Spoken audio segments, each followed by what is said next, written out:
وترحمنا لنكونن من الخاسرين رب العالمين তোমার মসজিদগুলোকে প্রতিদিন 5 বার আযান দিয়ে যারা জীবন্ত রেখে তোমার বান্দাদেরকে নামাজের জন্য ডাকে, তোমার ঘরে ঝাড়ু দিয়ে দিয়ে বান্দাদেরকে সিজদা দেওয়ার জন্য যারা উপযুক্ত করে রাখে, শত শত মুসল্লিদেরকে নিয়ে তোমার পবিত্র কুদরতি চরণে সিজদায় লুটিয়ে পড়ে ওই ইমামদের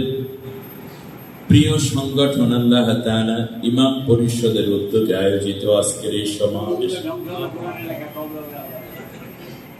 একদিকে উলামায়ে কেরাম, অপরদিকে মুসল্লি এবং পরিচালনা পর্ষদ কমিটির ভাইয়েরা আছে, তোমার মসজিদের ফ্লোর যারা চোখের পানি দিয়ে প্রতিনিয়ত ভিজিয়ে